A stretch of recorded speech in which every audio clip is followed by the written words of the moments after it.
kure welatê min. Beyan li me dûr bû beyar ajotin. Hêlînên çûka di dilê min de sotin. Tovê stêrên spî hilkişandin. Rûpelma reş û tarîk. Bendên reş ji dengê bilûra min dixwar. Min dizanî ez qedexe me. Min welatê xwe revand. Welatê min ma di destê min de û destê min xwe veşart. Di kurbûna berîka min de berîka qul jî qedexe bû. Bes melûlo tarî êrîş dike. Ma çirete melûl dê çi bike.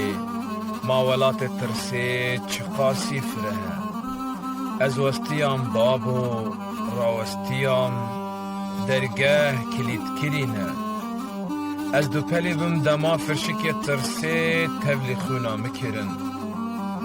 Di goştê mi de meyandin. Bi avê re min dive xwar. Bi nan re min dixwar.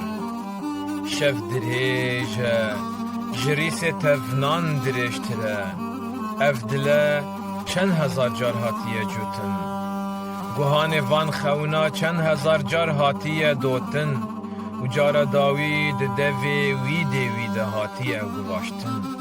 Mêtiye û mêtiye ta kef jî avîstiye.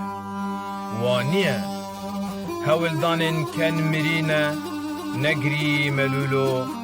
Beranê te yê kûvî hîn li ser kopan dimîne. Ewreya dirêj mîna lastîkek vekşandiye.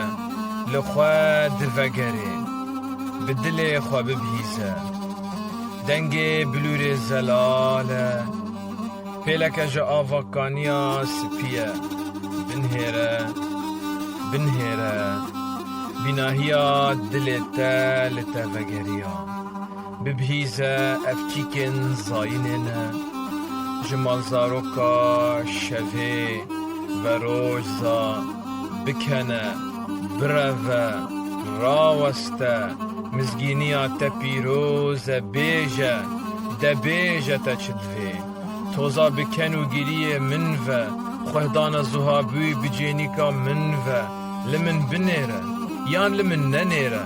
Ez xwe naz dikim û tu min naz dikî ez kî me. Ez im kurê welatê rojê. Ez im kurê welatê